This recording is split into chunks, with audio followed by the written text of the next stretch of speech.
Not all firearms are created equal. Some will fail when you need them most, put you at serious risk, and leave you regretting your purchase deeply. Today, we're exposing the 11 worst gun brands you should probably avoid. From constant jams and cheap materials breaking down to dangerous safety flaws, these brands often lead to one thing: regret. One brand on this list might shock you. Known for volume, but plagued by past recalls and concerning failures. And if you're thinking of buying from any of these names, you need to hear this first. Let's get started.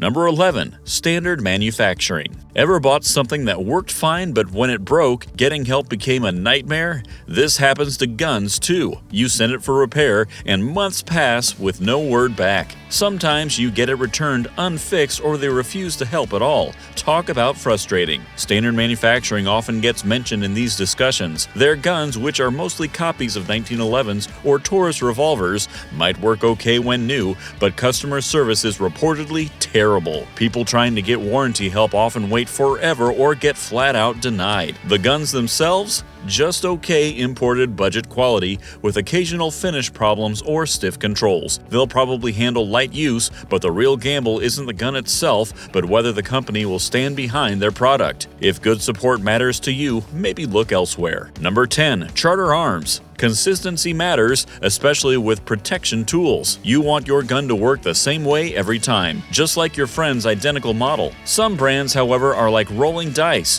One might work perfectly while another from the same factory has problems like misaligned parts or rough actions. When buying a self-defense tool, you shouldn't need to feel lucky to get a good one. Charter Arms revolvers, which include models like the Bulldog and Undercover, get criticized exactly for this problem. While many owners love their reliable revolvers, others report frustrating issues with cylinder alignment, timing problems, or feeding difficulties. This creates wildly different experiences between buyers. They generally have standard safety features without major scandals, but poorly fitted parts have sometimes caused misfires. Complaints often mention stiff, gritty triggers and basic grips and sights that feel cheap compared to competitors. Plus, there are very few aftermarket options for customizing. Though built with steel frames, they sometimes wear quickly with higher power loads, suggesting parts mightn't be as refined as those from better manufacturers. Number 9. Taurus International. A company's past problems can follow it like a shadow.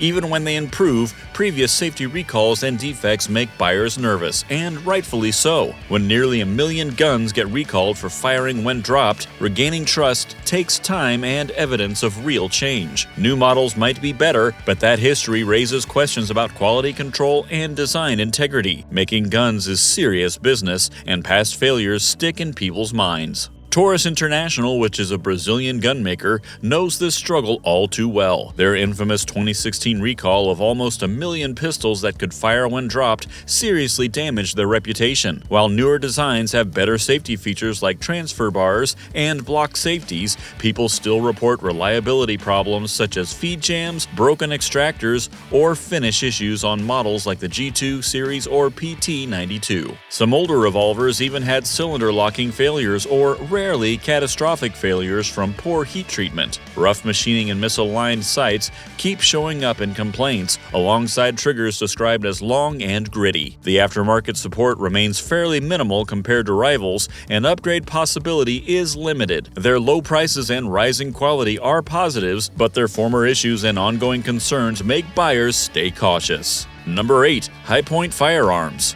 You get what you pay for very much applies with firearms. Low cost almost always leads to concessions in design, materials, fit, or finish. While affordability attracts many buyers, it's important to understand what you're giving up for that low price. Often it means weird designs, heavier construction, poor triggers, and a lack of polish found on pricier options. These guns might work, but they typically lack the features, feel, and aftermarket support available elsewhere. Budget Firearms is what Hi-Point is known for, offering some of the cheapest pistols and carbines you can buy. Their simple fixed-barrel blowback design works reliably enough for basic shooting, backed by a lifetime warranty.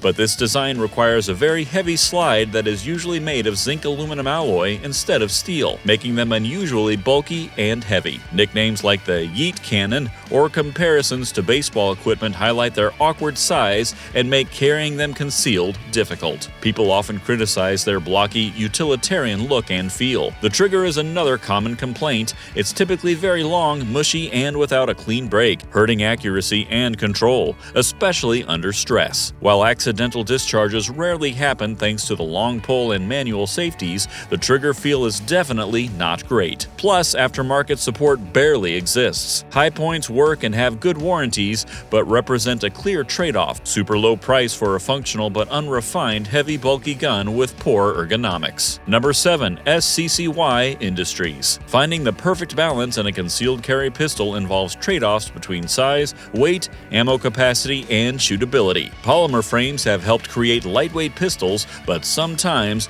going too light creates new problems. Very light guns often have more felt recoil, making them less comfortable and harder to control, especially for beginners or with powerful ammo. Additionally, trigger characteristics hugely affect accuracy and safety. A heavy, long, or mushy trigger negatively impacts precision, while one that is too light may pose safety concerns, especially for inexperienced shooters. SECY Industries produces very affordable, lightweight polymer frame 9mm pistols, such as their CPX series. Many owners find them functional for the price, but a significant number report reliability issues like double feeds or broken ejectors. People frequently criticize the trigger, often described as long, heavy, and mushy without a crisp break, which makes accurate shooting harder. Conversely, some find the trigger pull light and sensitive enough to worry about accidental discharges without careful handling, despite most models having manual safeties. The extremely lightweight combined with polymer grips, which are often criticized as too smooth, creates higher felt recoil than expected, potentially affecting control. Durability seems moderate. They handle normal use, but may wear faster than sturdier pistols with heavy use. SECY offers a budget-friendly option. The buyer should know about the commonly reported trigger issues, potential reliability inconsistencies, and challenging recoil management. 1 second, please. If you're enjoying our video, please consider liking and subscribing to our channel. This means the world to us. Let's get back to the video. Number 6. USFA, U.S. Firearms Manufacturing Co. Historical reproductions of guns have some appeal, recreating guns from bygone days with a high level of detail. They are wonderful collectibles and fun-range toys that mimic the look and feel of Old West guns. Buying such guns for functional purposes entails adopting a lot of very antiquated designs. Safety features we take for granted today didn't exist back then. Operating procedures can be complex or counterintuitive, and maintenance might require specialized knowledge or hard-to-find parts. What makes a gun historically interesting doesn't always make it practical or safe for regular use. The U.S. Firearms Manufacturing Company, or USFA, specialized in high-quality reproductions of historical firearms, particularly Colt revolvers and Remington designs. While praised for craftsmanship during their production run, which ended around 2011, although others might use the same now, these guns are based on 19th century technology. This means they lack modern safety mechanisms like transfer bars or firing pin locks, making them potentially unsafe to carry with a loaded chamber under the hammer. Operating them can feel awkward to modern shooters. Loading mechanisms might require handling near the muzzle, a major safety concern today. Because original USFA production stopped, finding spare parts or qualified gunsmiths familiar with these specific replicas can be extremely difficult and expensive. While beautifully made with quality materials like carbon steel and wood, they're especially collectible display pieces or specialized tools for historical reenactors, not practical defensive firearms. Number 5. Sundance Industries.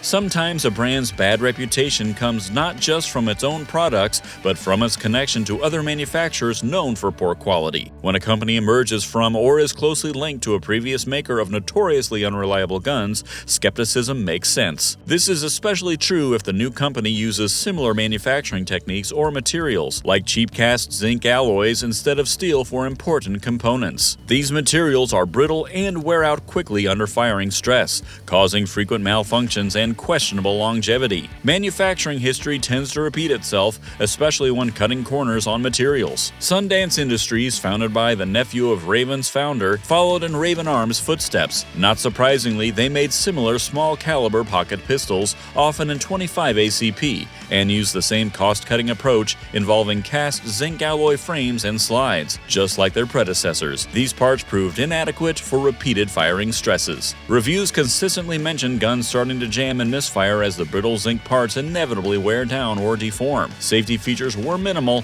typically just a basic frame-mounted safety, without modern drop safeties.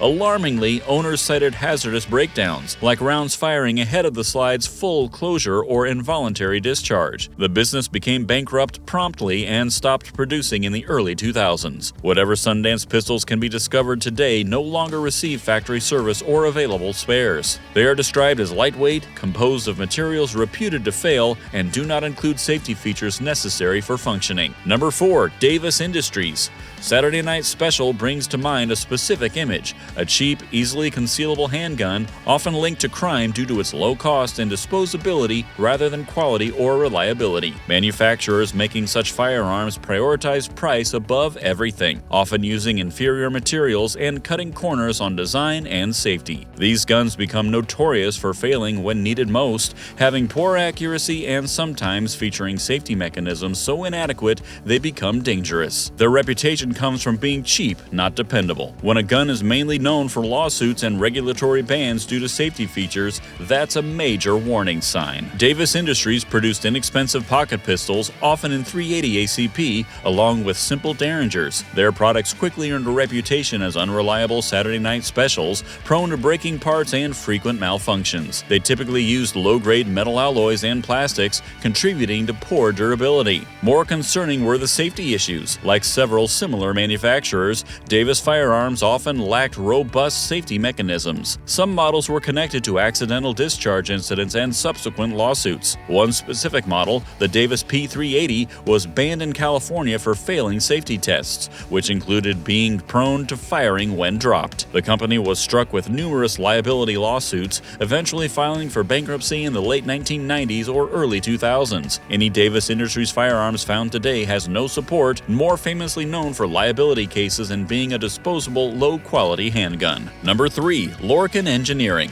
Imagine a gun so poorly built that dropping it could make it fire. Or one where the frame, the foundation holding everything together, is made from material known to bend, crack, or deform during normal use, causing consistent jams and failures. This isn't just inconvenient, it's dangerous. When manufacturers prioritize rock-bottom prices over basic safety and structural integrity, the result is often unreliable at best and hazardous at worst. Lawsuits and recalls become inevitable when basic safety standards get ignored to make production cheaper. Lurin Engineering Company became famous for producing pocket pistols, particularly in 380 ACP and 9mm. Their firearms, like the L380, became notorious for malfunctions. The main problem often came from using weak zinc alloy castings for frames and slides. These components simply couldn't handle firing stresses and would bend or crack, leading to constant jams, feeding issues, and misfires. The safety features were no less troublesome. Many Lurin models lacked adequate internal safeties, so they were highly prone to accidental discharge, particularly if dropped. In fact, Glock successfully sued Lurin, preventing them from selling firearms that could fire when dropped. The triggers also were blamed as mushy and crude as they contributed to potential safety issues. Facing several recalls and lawsuits related to these quality and safety issues, Lurin Engineering ceased operations and filed for bankruptcy during the late 1990s. Number 2. Lurin Arms. Pocket pistols served a purpose, offering deep concealment, but making a small gun that stays reliable and durable creates engineering challenges. When manufacturers try to hit extremely low price points for these small guns, material quality and robust design are usually the first sacrifices. Using cast zinc alloy, pot metal, instead of steel for major components like frames and slides is a common cost-cutting method. While making the gun cheaper to produce, zinc alloys lack steel's strength and resilience, making them prone to cracking, warping, or breaking under repeated firing stress, directly causing malfunctions and drastically shorter service life. Lurin Arms specialized in producing ultra-cheap pocket pistols, primarily in 25 ACP PCP. Models such as the MP25 became widespread due to their low cost, but gained notoriety for poor construction and reliability. The core problem was extensive use of cast iron zinc alloy for both frame and slide. This material simply wasn't durable enough. Owners consistently reported these components would crack, chip, or deform after relatively little use, causing frequent jams and feed failures. Reliability was extremely questionable. Safety features were also minimal, especially on early models, often just a basic frame-mounted safety. The lack of features like drop safeties, combined with sometimes light triggers, contributed to accidental discharge incidents. Raven Arms eventually closed, leaving behind a legacy of cheaply made, unreliable firearms, known more for their association with crime than quality. Number 1. Gimenez Arms. Ultra-budget pistols promise deep concealment at rock-bottom prices, but corners get cut precisely where safe, reliable function matters most. The Jimenez family of brands, which includes Jennings, Brico, and Phoenix, specialized in dirt-cheap blowback pistols, replacing steel with pot metal and skipping robust safeties to lower costs. When a gun gets shrunk and priced in the ultra-economy range, material quality and tight tolerances suffer first. These pistols use cast zinc aluminum alloys instead of properly heat-treated steel for critical components such as frames, slides, and internal parts. Zinc alloys can't match steel's strength and fatigue resistance, so under repeated firing stress, these parts crack, chip, or deform,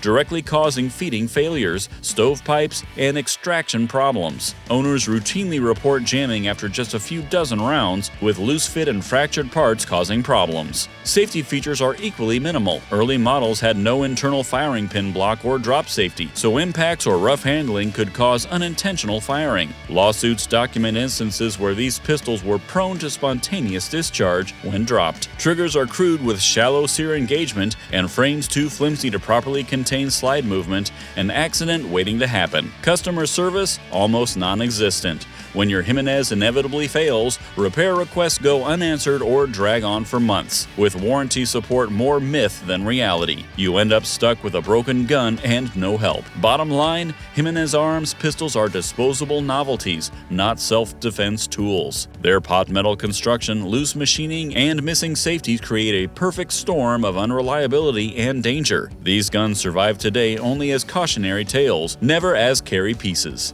So there you have it, brands that history and user experiences suggest you might want to avoid. Remember, reliability and safety should always come first. Spending a little more upfront on a reputable brand with proven quality and good support can save frustration, money, and potentially prevent dangerous situations. What do you think? Any brands you'd add or disagree with? Tell us in the comments, and subscribe to Guns You Can't Live Without for more videos just like this. Stay safe out there.